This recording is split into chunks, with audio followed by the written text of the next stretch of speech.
c'est dur, attendez. Je vais pas vous mentir, je me sens toujours pas prête d'en parler, mais avec ce qui se passe, je me sens un peu poussée par le destin pour le faire.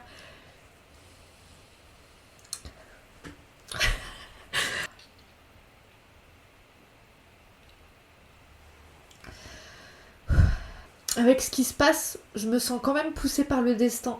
Je me dis, faut que je le fasse. Faut que j'en parle, faut que je me vide. Et je pense que c'est important aussi pour les Oméga X. Oh là là, oh là là là là là là. Il y a quelques jours est sorti principalement sur Twitter, mais aussi sur énormément de plateformes, le hashtag #ProtectOmegaX. Ce hashtag est sorti sur Twitter dans le but de protéger le groupe de K-pop Omega X d'une très grosse controverse, principalement due à des audios, des rumeurs, mais aussi une vidéo où clairement la PDG de leur agence les détruit. Maltraitance émotionnelle, arnaque, agression physique, audio ou encore vidéo compromettante, c'est un peu le bordel. Étant personnellement très attachée à ce groupe-là et ayant même suivi certains membres avant leur début dans Omega X, eh bien ça me paraissait évident que je vous propose 2 vidéos explications pour contextualiser toute l'affaire de A à Z. Parce qu'en vrai, on n'en parle que maintenant, mais en réalité, il y en a certains, l'horreur dure depuis plus de 6 ans. C'est énorme. La première vidéo et donc la première partie, qui est donc celle-ci, parle des scandales avant même la création du groupe et en quoi on aurait dû bouger bien avant. Puis, une deuxième vidéo apparaîtra normalement dans quelques jours pour parler de ce qui se passe actuellement. Je vais pas vous mentir, cette vidéo va être très dure émotionnellement parlant pour moi, parce que ça me tient à cœur et je me sentais pas forcément prête à la sortir maintenant, mais maintenant je peux plus reculer. Avant de rentrer dans le vif du sujet, il faut que je vous réexplique le concept de Omega X parce que beaucoup ne le savent pas forcément, mais c'est très important pour comprendre la vidéo d'aujourd'hui.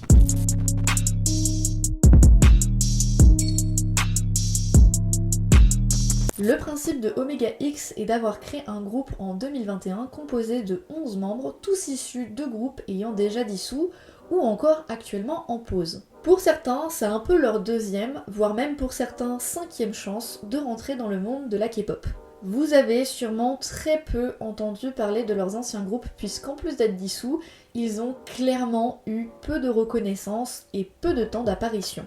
One Team, Snooper, Limitless, Spectrum, Lidongé, Henoy, One The Nine ou encore 7 O'Clock. Ces 8 groupes ont tenu d'une durée de parfois un peu moins d'1 an et d'autres jusqu'à plus de 5 ans. Malheureusement, le monde de la K-pop est dur, vous le savez, et ces groupes n'ont pas percé.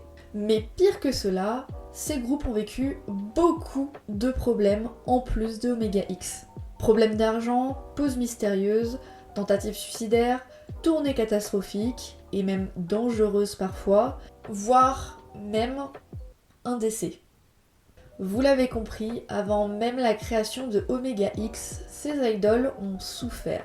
Et pourtant, j'ai fait partie de ceux qui ont essayé d'en parler avant même la création du groupe, mais personne n'a bougé. Honnêtement, c'est horrible à dire, mais j'ai cru et je crois encore qu'il faudrait un nouveau décès pour que les personnes comprennent à quel point ce qu'ils ont vécu ce n'est pas normal. Autant vous dire que les 2 vidéos que je vais vous sortir sur Omega X vont être longues et très dures à regarder, mais c'est essentiel pour comprendre leur parcours. Ce que je vais faire dans cette vidéo, vu que je parle de leur passé, c'est que je vais parler des groupes qui ont le moins vécu de choses et les plus soft, puis on va descendre petit à petit, un peu comme un iceberg, dans les groupes qui ont le plus souffert et qui ont rejoint ensuite Omega X.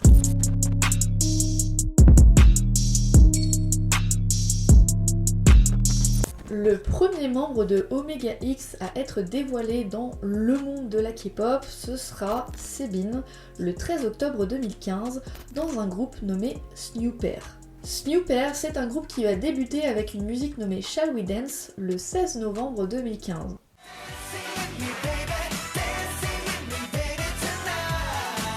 Et Et ouais, c'est une chanson qui est plutôt de bonne ambiance et je vous conseille énormément d'aller écouter cette musique-là. Malheureusement, le groupe ne fait pas grand succès, sûrement parce que l'agence qui s'occupe d'eux, c'est Wild May Entertainment et c'est une agence principalement d'acteurs. En réalité, je vais pas vous mentir, l'agence semblait ne pas savoir gérer correctement un groupe de K-pop. Ils ont eu très peu, voire pas de promotion, peu de plateaux de télévision, ni des plannings très fixes pour le groupe.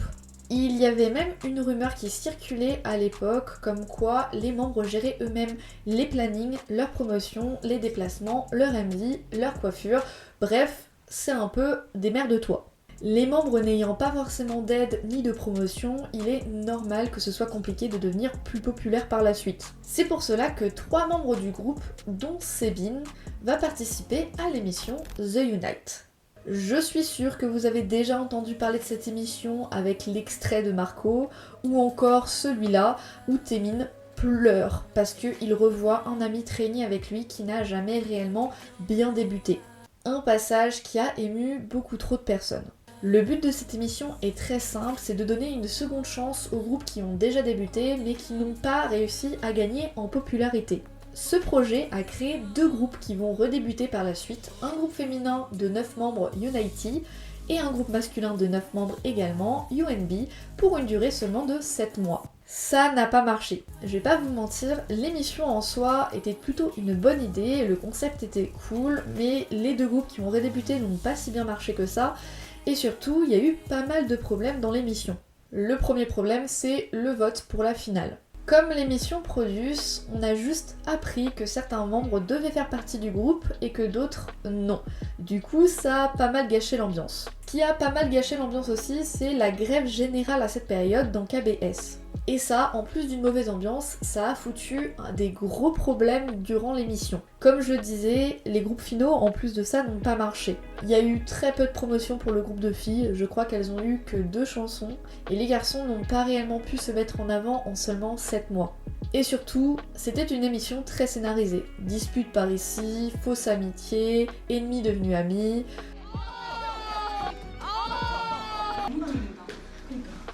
계속 연습할 때마다 힘들어서 그거 다 지금 멘붕하셨어요. Une vraie émission de télé-réalité qui ne fonctionne pas du tout en Corée. Malgré tout, The Unite aura une petite popularité et marchera un peu mieux que son émission concurrente dont on reparlera un tout petit peu plus tard. J'ai vraiment besoin de défoncer cette émission et je suis très pressée que ça arrive parce que waouh, il y a beaucoup de choses à dire. Dans tous les cas, aucun membre de Snooper n'a réussi à faire partie du groupe final et la popularité ne sera malheureusement toujours pas au rendez-vous. De tous les groupes de Omega X, sachez que Snooper est l'un des seuls à rester en pause et ne pas avoir réellement disband. En effet, le groupe Snooper aurait soi-disant été en pause parce que certains sont allés à l'armée. Du moins, c'est ce qu'on essaye de nous faire croire. En réalité, comme beaucoup de groupes, le Covid a détruit pas mal d'agences. Si Snooper a continué aussi longtemps, c'est bien grâce à leurs ventes et à leurs concerts au Japon, mais pas du tout en Corée. Sans cela, le groupe aurait disband depuis bien longtemps. J'ai donc demandé à une fan de Snooper ce qui se passait actuellement avec ce groupe et elle m'a répondu que l'Instagram de l'agence n'est plus actif depuis 2019 et que le site officiel japonais est totalement supprimé. Je vais pas vous mentir, il y a une rumeur qui dit comme quoi l'agence a fait faillite et je pense que c'est le cas. Soit l'agence a fait faillite et du coup n'a pas pu mentionner le disband de Snooper, soit Snooper va continuer à marcher mais peut-être dans une nouvelle agence. Mais je vous avoue, je sais pas du tout si c'est vraiment le cas et avec les promotions de Sebin dans Omega X, on sait pas ce que ça va devenir. Malgré tout, je tiens à revenir sur un sujet qui est très important pour la prochaine vidéo et pour le futur dans Omega X. Sachez que les membres de Snooper se suivent encore tous entre eux. C'est très important puisque certains membres de Snooper, en particulier le leader Taewong, va partager le hashtag ProtectOmegaX. Et surtout, il fera avec Sebin des appels à l'aide sur l'Instagram du groupe. Et oui, le leader de Snooper confirme bien que l'histoire de maltraitance ne date pas d'hier, mais depuis un bon moment avec Sebin. J'ai rien à rajouter sur Snooper et je pense que j'ai déjà beaucoup parlé, alors qu'en réalité c'est l'un des groupes qui s'en sort le mieux avec ceux qui vont suivre, dont One Team.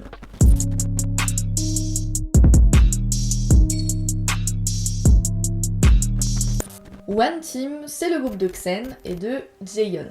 Je pense bizarrement que c'est l'un des groupes qui a duré le moins de temps, mais qui bizarrement n'a pas eu tant de problèmes que ça, et surtout a eu une très grosse fanbase. Le groupe One Team a débuté le 27 mars 2019 avec la musique Vibe. Ce groupe était notamment mis en avant pour son côté musical assez particulier qui plaisait à beaucoup, puisqu'un total renouveau dans le monde de la K-pop. J'ai pas grand chose à dire parce que certains membres vont participer à Boys 24 et d'autres vont participer à Mix 9, mais il s'agit pas de Xen et Jaeyeon, donc je vois pas forcément l'intérêt de m'attarder dessus, mais on s'attardera dessus un peu plus tard. Leur disband est arrivé brutalement 2 ans plus tard, le 14 mars 2021. Et je pense que c'était l'un des plus grands disband shook que les fans de K-pop ont connu. Personne ne s'y attendait. Pourtant, le groupe marchait plutôt bien, les musiques étaient plutôt bonnes, les promotions étaient correctes. On sait pas. Alors, la raison officielle selon l'agence, ce serait une discussion dont tout le monde a convenu le disband pour leur propre activité. Et je vous avoue, pour une fois, j'y crois. Le groupe a sorti 3 bons albums, mais n'était plus actif à partir de ce moment-là. L'agence de son côté existe toujours, notamment pour mettre en promotion des solistes, mais aussi le groupe chinois. Et surtout, chaque membre a rapidement trouvé quelque chose derrière. One Team a disband le 14 mars, mais sachez que Xen et Jaeyeon ont été annoncés dans Omega X le 15 mars, littéralement le lendemain. Est-ce qu'il y avait une réelle raison derrière ce disband? Est-ce que les membres pensaient trouver mieux ailleurs? Est-ce que certains avaient juste plus la motivation? Eh bien c'est possible puisque certains membres ne sont plus idoles, et il y a limite que Xen et Jaeyeon en fait qui sont restés idoles. Compétiteurs de fitness, tatoueurs ou encore légèrement sur Instagram, les autres membres semblent avoir dit juste stop à la vie d'idol et Xen et Jaeyeon ont chopé l'occasion d'être dans Omega X. J'ai essayé de contacter des personnes pour avoir plus d'informations sur One Team, mais à part le disband shook, y a pas grand chose et ces personnes-là ne m'ont malheureusement jamais répondu. Du coup, j'ai pas grand chose à rajouter sur le groupe One Team.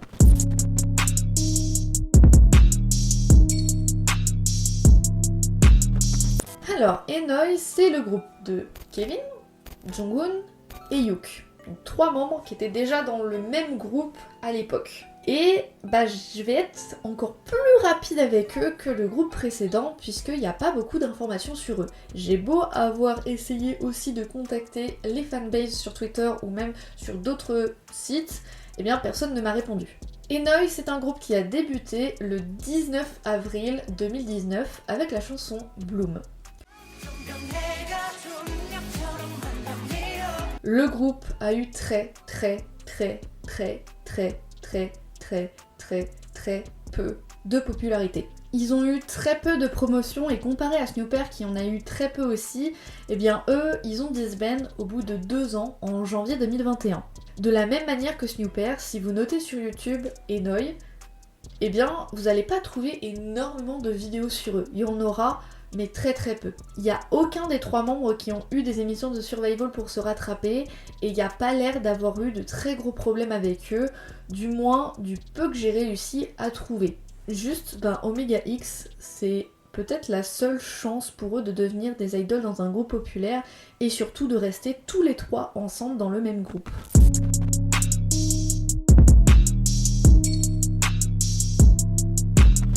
Et voilà, c'est bon, on va rentrer dans ce qui vous plaît le plus, les problèmes. Ce groupe est tiré de l'émission Under 19 que vous connaissez sûrement pour ce passage légendaire de J-Hope qui est en train de juger des trainees comme un daron qui surveille tes devoirs de maths. Désolée, j'étais obligée de faire la blague. Under 19, c'est une émission qui avait pour but de créer le groupe temporaire pendant 1 an nommé One the Nine. Un peu de la même sauce que Produce, l'émission est basée sur celle-ci. Par contre, sur 57 trainees, ils finissent par être 9 membres. Ye-chan, qui est du coup membre de Omega X, a aussi réussi à faire partie du groupe temporaire One the Nine. Malgré que l'émission ait eu beaucoup de succès, encore une fois grâce aux guests présents dans l'émission pour aider les idoles, dont des membres de VIX, de Block B, de BTS, de EXO, Super Junior, EXIDE, J-Friend, etc., etc., il y a quand même eu pas mal de polémiques autour de l'émission et du groupe qui a duré si peu de temps. Par exemple, un trainee a été retiré pour triche. Il y a plusieurs trainees qui étaient dans l'émission qui ont été révélés comme harceleurs par la suite avec beaucoup de preuves à l'appui. Ce qui donne d'ailleurs des rumeurs d'agression physique entre eux. Je ne sais pas si c'est la réalité, en tout cas beaucoup pensent que du harcèlement a existé au sein de l'émission et au sein du groupe même. Le logo dès le début du groupe a fait polémique puisqu'il serait piqué à Web 9 Gag, ce qui n'a pas du tout plu et ce qui a fait baisser la popularité du groupe. Do-yoon, qui était le gagnant de l'émission, donc le number one et le préféré de tout le monde, eh bien, a eu pas mal de polémiques autour de lui, et surtout une où il s'est moqué des féministes. 언급을 하였던 상황에 대해서는 일단 다시 한번 모든 여러분에게 죄송함을 표현하고 싶고요. 네, 그 단어에 대해서 정확하게 파악하지 못하고 그런 단어를 사용하여서 이런 무리를 일으켜드린 점 다시 한번 죄송한다는 말씀드리고 싶습니다. Bref, des petites polémiques qui ont réussi à passer entre les mailles du filet, mais rien de bien dramatique. Après la fin du groupe, Ye-chan aurait dû rejoindre MCND à l'origine, mais cela ne s'est jamais fait. On ne sait pas pourquoi Ye-chan n'a pas pu rejoindre ce groupe-là. Il a changé d'agence par la suite pour la 3e fois et a rejoint Omega X. Trigger warning pour ceux qui sont sensibles, attention, on va commencer à rentrer dans des sujets qui sont vraiment compliqués à aborder.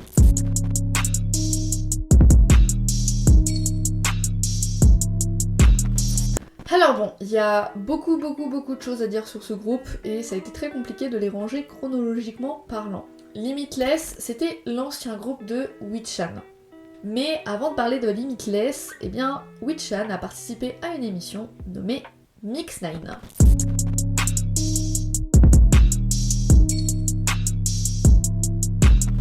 C'est bon, on arrive enfin à la partie où je vais pouvoir défoncer cette émission avec tout le cœur que j'ai. Donc c'est parti. Déjà, on va bien commencer. Mix 9, c'est quoi? Eh bien, c'est selon moi la pire émission survival de toute la K-pop entière.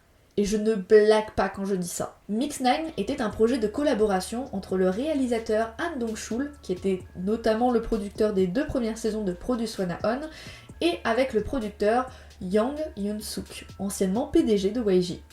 L'émission a eu 400 auditions de plus de 70 agences que Yoon-suk et les juges invités ont personnellement visitées. Les candidats comprenaient à la fois des trainees, mais aussi les idoles K-pop moins connus cherchant à attirer davantage l'attention sur leur groupe. Plus de 200 candidats ont été retenus, dont Wee-chan par exemple, mais aussi Ryujin qui n'était pas encore dans les ITZY, les One and Off, les membres de Onus, Romeo, Luna, Ace, Billy, Pixie, Dreamcatcher, Monte, 80s, Purple Kiss, Weekly, et j'en passe beaucoup. En réalité, l'idée de l'émission était plutôt bonne, mais le résultat a été catastrophique. Et laissez-moi vous expliquer pourquoi. À ce moment-là, YG était principalement boycotté. Parce que il y a eu le Burning Sun avec Sunglee et ils l'ont principalement beaucoup protégé à cette période-là. Si on boycotte YG, eh bien on boycotte aussi ses émissions. Et les idoles ont énormément souffert de cela. L'émission a quand même été catégorisée comme l'émission la moins regardée entre tous les survival de K-pop qui existent. Le groupe final n'a jamais débuté sans aucune raison, juste YG s'est dit « Oh, bah ça fait pas assez de vues, bah, on va jamais les faire débuter ». Cela a quand même fait perdre 1 an à toutes les personnes qui ont participé à l'émission et principalement à ceux qui ont gagné. Ceux qui ont gagné face à tout le monde sont ceux qui ont le plus perdu. YG à cette période-là était dans une autre polémique en plus de ça. Il était dans une polémique de jeu d'argent avec plus d'1 million de dollars dont l'argent que certains membres auraient pu gagner. Ah oui, parce que j'ai oublié de le préciser, mais personne n'a touché un seul rond à l'émission. alors qu'ils ont tous perdu 1 an de promotion pour leur groupe ou même pour en tant que trainee. YG a quand même sorti pendant l'émission au CEO de Rainbow, donc l'agence de Mamamoo et de Onus, que sans lui, il ne serait rien et que ces groupes ne représentent pas grand chose. Je répète, il a dit ça à l'agence de Mamamoo, Onus, Onwi ou encore Purple Kiss. Il est taré. Il s'est moqué et il a rigolé des débuts du groupe de Luna, il a critiqué Hassel et le concept du groupe sans même donner une analyse constructive. Pire encore, il n'a pas apporté le moindre conseil à Solid et Coco Soli, se contentant de lui dire qu'elle avait sorti que des flops jusqu'à présent et que vu son âge, je répète, elle a que 28 ans, elle ferait mieux d'arrêter sa carrière plutôt que de participer à ce genre d'émission. Super quand tu travailles depuis des années pour te faire reconnaître et que tu te dis que cette émission va t'aider. J'adore. Waouh. On va en reparler de cette émission parce qu'il y a beaucoup de choses à dire. C'est une émission qui a été responsable de beaucoup de choses, de beaucoup de dépression et sûrement de la mort d'une idol. Mais je vais pas détailler encore plus puisqu'il y a beaucoup à dire. Parlons plutôt de Limitless qui a débuté par la suite.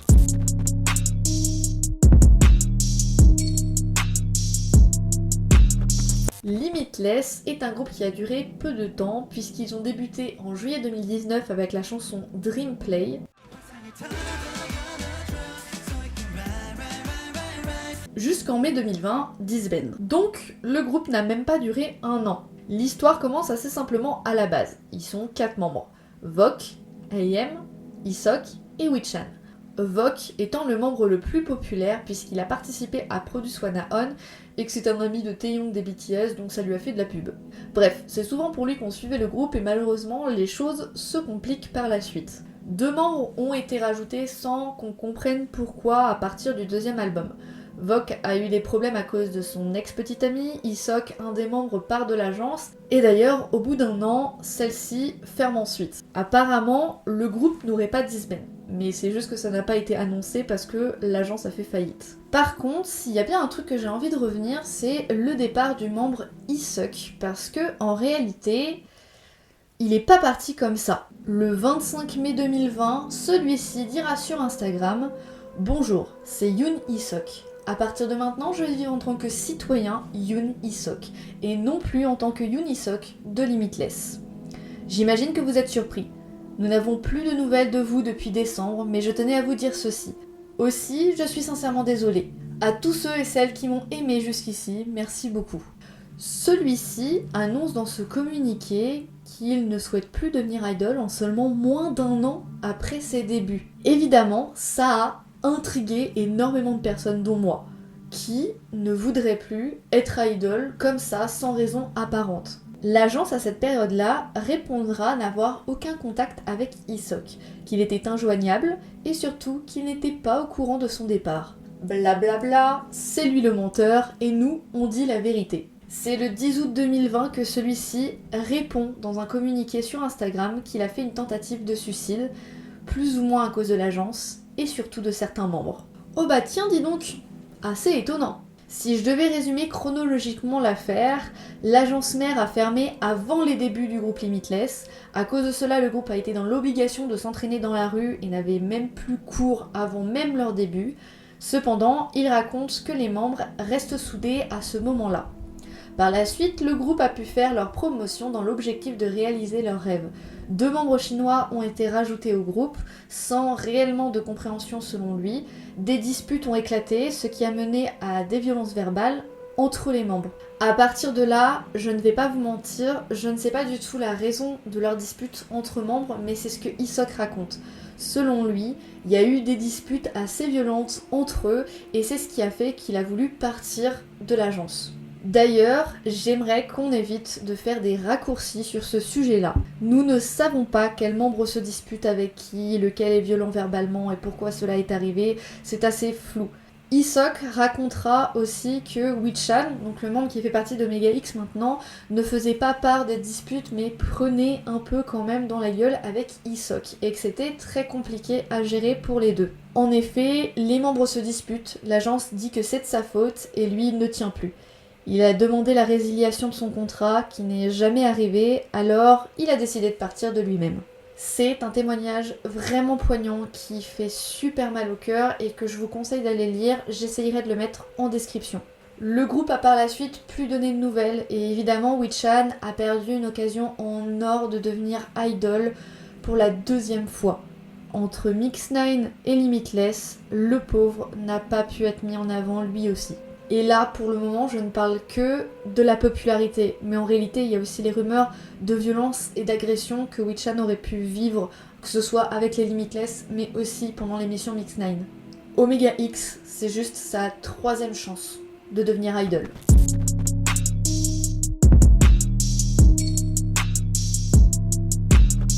Alors, Gidonghae, c'est l'ancien groupe de Taedong. Le groupe n'a jamais débuté officiellement, pourtant ils ont sorti une chanson en 2020 du nom de Party Like This.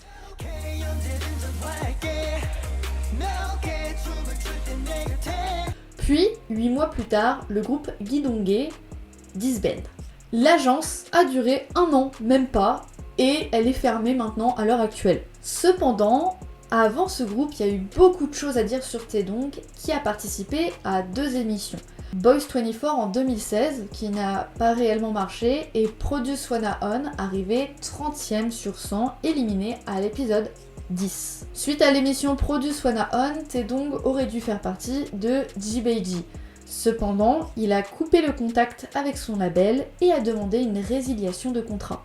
Est-ce que vous savez pourquoi celui-ci a arrêté son contrat pour devenir membre de JBG ? Eh bien tout simplement, c'est le seul à avoir ouvert la bouche pour dire que les membres étaient maltraités. Comme quoi, Omega X, c'est pas sa première fois. Alors, ça a été évidemment la guerre entre l'agence qui essaye de se justifier, Taedong qui a carrément dû prendre un boulot à mi-temps pour payer sa petite chambre et continuer d'être trainee, sans oublier qu'il a dû s'excuser auprès des fans parce qu'il a inquiété celle-ci pour avoir délibérément parlé de son boulot à mi-temps dans un café. Ouais, il y a eu une période où les gens n'étaient pas contents que Taedong poste cette photo-là, où en fait on le voit dans un café.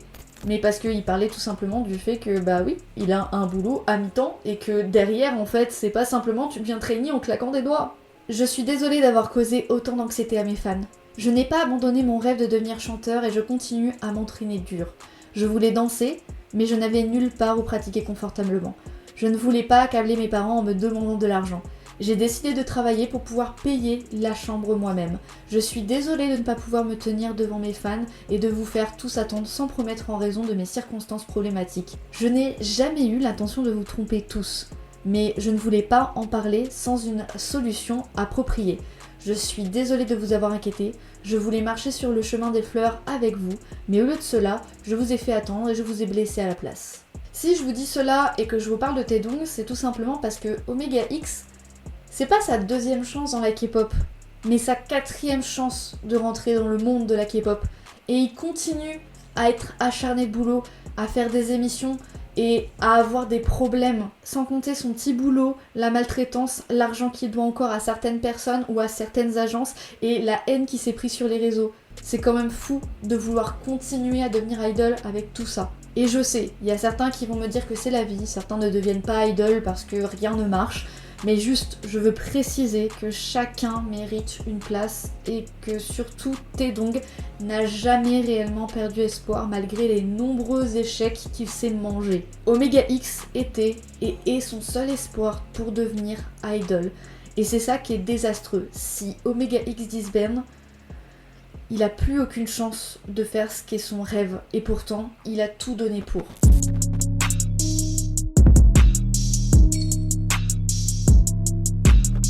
Bon, pour ce passage-là, je vais devoir évidemment vous mettre un trigger warning. C'est des passages très émouvants où on va parler d'un décès. Spectrum, c'est le groupe de Jaehan. Ils ont débuté le 10 mai 2018 avec la chanson Light It Up. Et avant de débuter, les membres avaient une légère réputation, puisque Dongkyu a fait ses prédébuts avec le groupe Deep, Jaehan a participé à Produce 101, Jungchan dans le groupe Lucent, et Donghyun participera à la pire émission possible et inimaginable. Bingo, Mix 9. Seulement 3 mois après les débuts de Spectrum, Donghyun sera retrouvé décédé.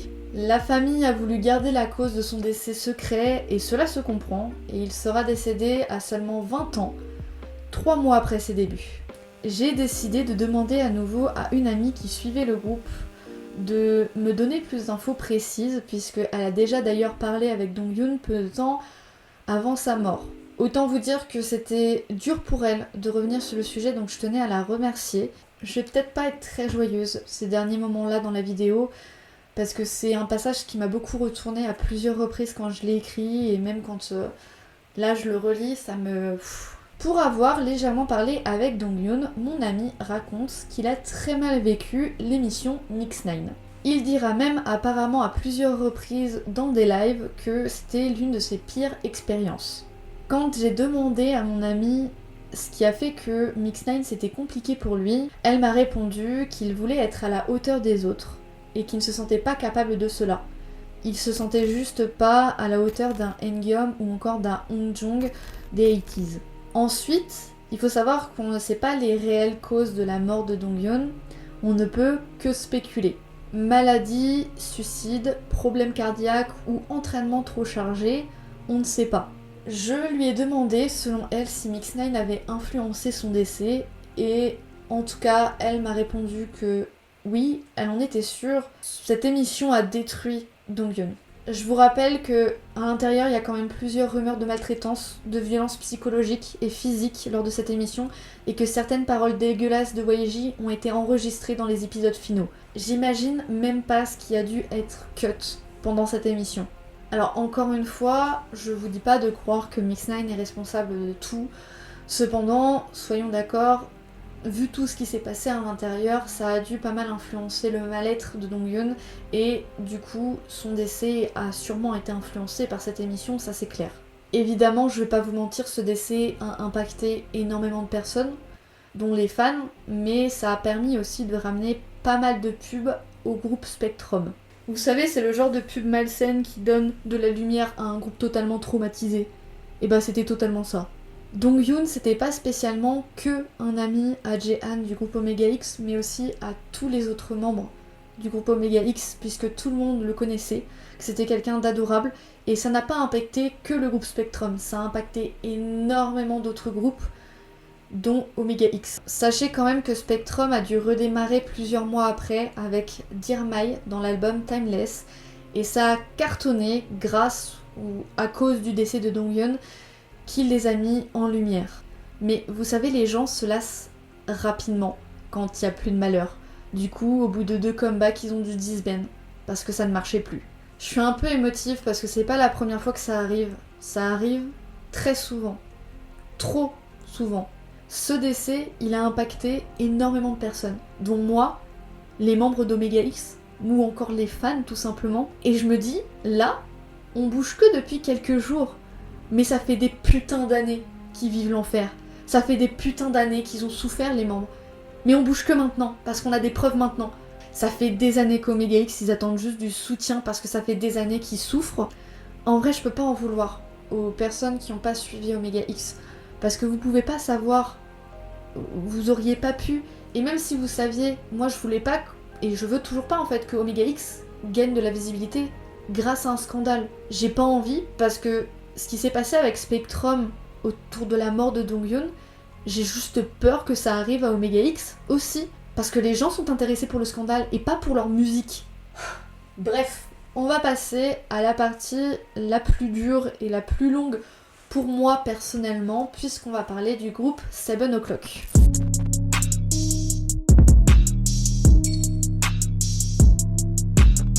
Vous n'êtes pas sans savoir que 7 O'Clock c'était mon groupe préféré à l'époque, et c'était le groupe de Engyum. J'ai beaucoup de choses à dire, puisque j'ai géré la fanbase française officielle de 7 O'Clock. Parler de l'histoire de 7 O'Clock, c'était quelque chose que je voulais faire depuis très longtemps dans une vidéo, mais j'ai jamais eu le courage de le faire, parce que je sais que c'est très sensible et que émotionnellement parlant, je me sentais pas prête de le faire. Je sais pas si je suis prête encore là, mais... Ah, oh, c'est dur, attendez.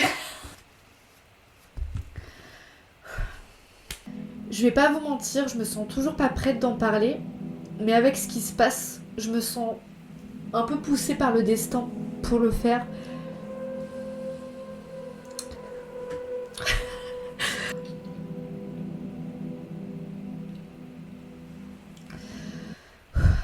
Avec ce qui se passe, je me sens quand même poussée par le destin.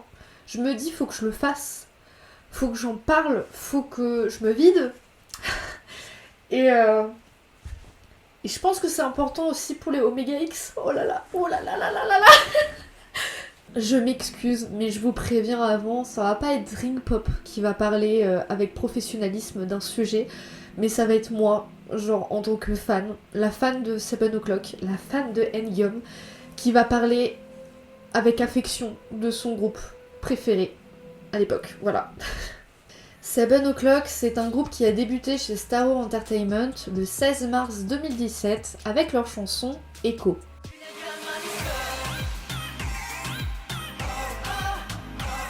De tous les groupes dont on a parlé qui ont disband, 7 O'Clock, c'est un des groupes qui a duré le plus longtemps. A l'origine, le groupe était composé de 6 membres. N-Gyum, Ban, Yogun, Jonghyun, Yeon et Taeyong. Alors oui, pour une fois, je vais vous parler de la composition des membres, mais vous allez vite comprendre pourquoi. En réalité, il y a des membres qui sont partis, il y a des membres qui sont revenus, il y a des membres qui ont été en pause, et ça a été le bordel, et j'avais envie de vous montrer à quel point c'était le bordel et à quel point l'agence allait merder. Le premier album de 7 O'Clock se nommait Butterfly Effect, et il était magnifique, incroyable. J'ai pas d'autres mots à dire, c'était waouh. Je vais essayer de ne pas rentrer trop dans les détails, mais les 7 O'Clock ont des paroles incroyables. Echo est une chanson qui parle de l'envie suicidaire d'une petite amie, Time Machine parle du temps qu'il faut pour évoluer, Hailey parle de la mort de cette petite amie peu de temps après, et Yesterday, c'est la suite de l'histoire en parlant à nouveau de la petite amie disparue. 7 O'Clock était à l'opposé du Love Yourself et proposait des musiques beaucoup plus dures et réelles. Les fans se sont amusés à comparer 7 O'Clock à un mélange entre GOT7 et BTS. Ban ayant la voix et le physique de T.O.P des Big Bang, ça a beaucoup aidé aussi à avoir une petite popularité. En vrai, vous trouvez ça débile, mais c'est véridique. Genre, Van était le préféré de tout le monde parce qu'il ressemblait à T.O.P. Genre, c'est tout. Malgré tout, l'agence et les membres ne ressentent pas une grande popularité. En effet, peu de personnes connaissent même de nom ce groupe à cette période. La musique Echo est très appréciée, mais on reste en 2017. Peu de gens regardent les petits groupes comme 7 O'Clock. L'agence a donc eu la meilleure idée du siècle de promouvoir davantage le groupe pour... Non, ils ont juste fait participer tout le groupe à Mix9. Bref, inutile de vous rappeler tous les problèmes de cette émission et que celle-ci enfoncera beaucoup plus 7 O'Clock que les aidera à devenir populaires. J'ai pas besoin de rentrer dans tous les détails, mais sachez que N-Gyum a quand même gagné l'émission face à 200 autres idoles, arrivant 6ème et aurait pu faire partie du groupe temporaire. Malheureusement, vous le savez, YG abandonne le groupe temporaire et alors que les perdants de l'émission ont pu redevenir actifs, les gagnants ont dû attendre le communiqué de YG et donc ont dû attendre 1 an. 7 O'Clock aura donc perdu 1 an sans comeback, l'agence aura fait faillite, et malgré ça, même si N-Gyum a quand même gagné face à des membres de 80s ou des membres de d'autres groupes, eh bien non. En réalité je dis ça, mais 7 O'Clock aura plus de chance que tous les autres groupes, puisqu'ils auront le droit à une nouvelle agence qui s'appelle Forest Network. Ils proposeront à tous les membres de 7 O'Clock de rejoindre, et tout le monde acceptera, sauf Ban, qui prendra le prétexte d'avoir une blessure à la jambe, ne pouvant plus danser. Je dis prétexte parce qu'en réalité, pour ceux qui le suivent encore le savent, actuellement il est encore actif et il fait toujours de la musique sous le nom de Logging, mais on n'a jamais entendu parler de cette blessure par la suite. Mon avis personnel, honnêtement, à moi, c'est qu'en fait il a pris conscience que 7 O'Clock ne marcherait jamais et il a préféré partir. Avec cette nouvelle agence, malgré le départ du membre le plus apprécié à l'époque, ils ont tout de même l'espoir de pouvoir continuer. Jonghyun deviendra un rappeur pour ne pas laisser N-Gyum, même si je trouve dommage de gâcher sa belle voix. Ils feront leur deuxième album... Ah bah je fais tout tomber évidemment. Mais voilà, ils feront leur deuxième album, appelé #7, qui est tout aussi magnifique que le premier. La chanson Shoreline qui parle d'un amour entre deux hommes, Nothing Better d'un amour plutôt banal, Take It On qui parle plus ou moins de sexe, Eyes on You parle à nouveau d'une femme qui se suicide et d'un homme qui veut partir avec elle, et Ilmi, c'est une chanson très touchante qui parle d'une femme malade qui meurt dans les bras de son homme. Encore une fois, des chansons très tristes avec un rythme entraînant comme on adore. Vous vous en doutez, le groupe revient donc en 2018, un an plus tard, et malgré le fait que les paroles soient plutôt bonnes, les chansons le sont aussi, mais le MV a pas une bonne qualité, du moins une moins bonne qualité comparée à avant. Normal, l'argent n'étant pas spécialement au rendez-vous à cette période-là. Est-ce que l'argent sera au rendez-vous par la suite? Ah non. Non, ça va rien changer, et puis l'agence a eu la bonne idée de faire une tournée européenne pour promouvoir le groupe. Je ne sais pas si je peux réellement décrire la catastrophe qu'a été cette tournée. Ils ont dû danser dans des mini-bars sans place. Le staff était pas assez nombreux, ils ont dû vendre leur place et faire la sécurité à l'entrée. Ils ont chanté leurs chansons, personne ne bouge. Par contre, quand ils font des covers de BTS, tout le monde crie et fait le fan chant.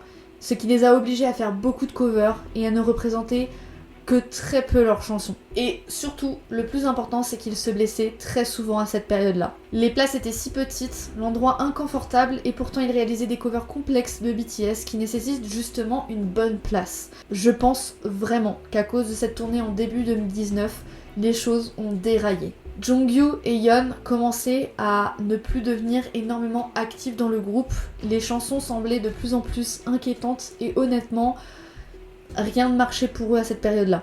On apprendra bien plus tard l'arrivée d'un nouveau membre nommé Andy avec un single, Getaway. Je vous avais dit, là, ça va commencer à être brouillon, on commence à avoir des membres en plus et des membres en moins. Andy se rajoute donc à la liste de nos membres. Cependant, l'agence continuera à faire la tournée avec Andy et au fur et à mesure, Yeon et Jonghyun vont réellement finir par disparaître et à ne plus avoir d'activité avec le groupe. On ne sait pas d'où vient cette disparition, mais à l'époque déjà, on spéculait tous à une dépression des membres qui devenait trop grave. On aura plus ou moins une preuve à plusieurs reprises de Yeon sur Instagram que je n'ai pas réussi à retrouver, évidemment parce que c'est un petit groupe et qu'on ne screen pas les trucs des petits groupes. Le groupe ne marche pas, les membres sont mal en point, l'agence ne s'occupe pas d'eux et en plus de cela, on va apprendre quelques temps après leur tournée africaine qu'ils vont mettre en pause Yeon, Jonghyun et Yeogun. Ensuite, ils vont rajouter 2 membres, Louis et Eungyul, mais finalement, Eungyul ne va pas rejoindre le groupe et ne fera pas partie. Mais Yeogun revient. Et je ne vous mens pas, comment je vous raconte, c'est ce qu'on a vécu en une journée. C'est-à-dire qu'en une journée, on a un communiqué pour dire qu'on avait 2 nouveaux membres à accepter. Ensuite, on a eu un communiqué pour dire que 3 membres étaient en pause. Ensuite, on a eu un communiqué comme quoi Eungyul part, mais que finalement Yeogun revient. Enfin, ça a été le bordel cette journée-là, et j'ai rien compris à ma vie. Bref, le marketing autour de 7 O'Clock est désastreux. Ils vont rajouter et retirer des membres, les membres en pause vont limite être supprimés de partout sans qu'il y ait de communiqué pour expliquer pourquoi. Eungyun commence à faire des lives Instagram en détresse, plus de nouvelles du tout de Jonghyun et Yeon depuis plus de 6 mois. On suspecte limite un suicide à cette période-là. Ils vont sortir 2 albums qui vont pas du tout marcher jusqu'à les ruiner totalement puisqu'ils auront des dettes. L'agence oublie les anniversaires très fréquemment. Les membres sortent des chansons de plus en plus inquiétantes sur leur santé mentale. Enfin bref, un désastre total qui me pousse à penser que 7 O'Clock devrait disband à cette période-là. Tout fan de 7 O'Clock voulait entendre un disband pour que la santé mentale des membres aille mieux. Je vais juste là vous montrer un exemple de vidéo qu'on pouvait avoir sur la chaîne officielle du groupe. Mais je mens pas, hein. C'est pas fait par un gamin de 5 ans, hein. C'est vraiment officiel.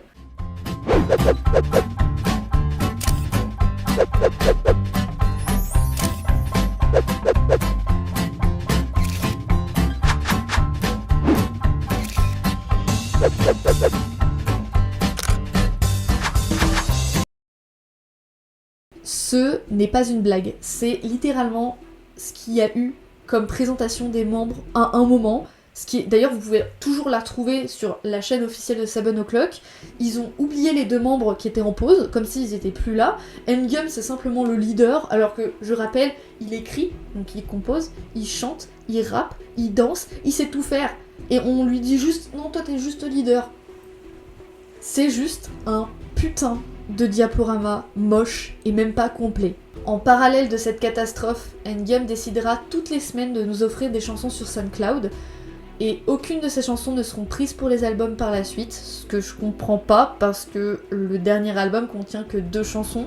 Tu as genre une centaine de possibilités de rajouter des chansons écrites par Eungyun mais tu ne le fais pas. Pourquoi ? L'agence, j'ai l'impression que l'agence a voulu tuer le groupe en fait.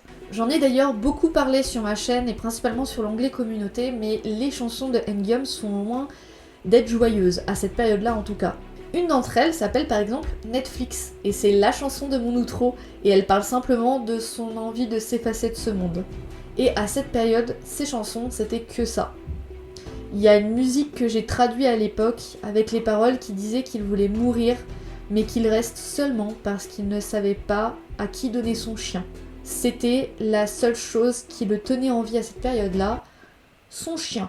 Et pourtant, les membres ont continué à faire des covers, à être actifs, de donner envie aux gens, mais rien n'y fait, ce groupe disparaîtra le 2 mars 2021. Je crois que j'ai jamais eu autant peur pour des idoles, parce que contrairement à beaucoup, 7 O'Clock en ont parlé de leurs problèmes, mais personne ne bougeait. Personne n'a osé lever le petit doigt pour les aider. J'avais même créé un hashtag du nom de Protect 7 O'Clock, comme quoi il y a quelques années c'est arrivé jusqu'aux fans coréennes. Mais je parie que 3/4 d'entre vous n'ont jamais entendu parler de la détresse de ce groupe.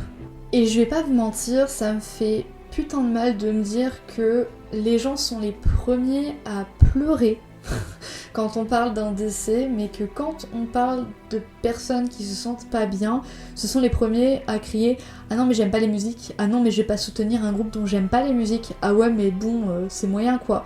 Et une fois que ça arrive, et ben la première chose qu'on entend c'est « Oh c'était mon préféré !» Et c'est frustrant, c'est ultra frustrant. J'ai oublié énormément de choses, comme les arnaques d'argent qu'a eu 7 O'Clock, les dettes qu'a eu 7 O'Clock encore à l'heure actuelle, le harcèlement que vivait N-Gum lors de Mix 9, que l'agence abandonne les animaux des membres, ou encore que certains lives étaient très inquiétants de leur part. Mais je vais pas m'étaler sur cette affaire, N-Gum a souffert de cette période pendant des années. Et comme tous les autres membres, Omega X, c'est juste son tremplin pour se sentir mieux. Sa 4e chance pour débuter dans un groupe qui marche est sûrement la dernière au vu de sa fragilité. Je ne le souhaite pas et je ne l'espère pas, mais si Omega X disband, je pense que ça impactera énormément N-Gum. Et c'est ça qui m'a rendu triste tout à l'heure, c'est le fait de me dire que une vie, même plusieurs vies sont en jeu, et je le sais. Mais est-ce que Omega X a réellement des chances de disband? Et que s'est-il passé autour d'Omega X pour que je vous fasse une très longue vidéo comme ça? Eh bien, je pense que la vidéo est déjà très longue, donc ce que je vais faire, c'est que je vais y répondre dans la 2e vidéo. Celle-ci, normalement, sortira dans quelques jours, et le but de cette vidéo prochaine, c'est de vous expliquer tout le gros scandale autour d'Omega X, ce qui s'est passé de A à Z, et ce qu'ils ont tous vécu, les preuves, traduits, etc., etc. Vous allez adorer, ça risque d'être une vidéo d'1 heure, parce que je l'ai déjà écrite, et il y a encore des trucs à rajouter. Donc va falloir être au taquet. J'espère que vous avez quand même appris un peu plus sur ce groupe et que vous avez compris pourquoi c'est aussi important de revenir dessus et que c'est plus grave qu'on ne le pense. De ce que j'ai raconté aujourd'hui, je pense que vous avez compris que certains sont clairement capables de faire n'importe quoi s'ils ne sont pas ensemble pour se protéger et pour s'aider. Et si leur passion s'arrête aujourd'hui, c'est encore pire. Je vous souhaite une très bonne fin de journée et à bientôt pour la partie 2 du hashtag Protect Omega X. Netflix, Netflix. I'm on Netflix, Netflix. I'm on Netflix, Netflix. Sometimes me selfish, selfish. My love Netflix, Netflix. Yeah. 지루함에 슬픔들이 go.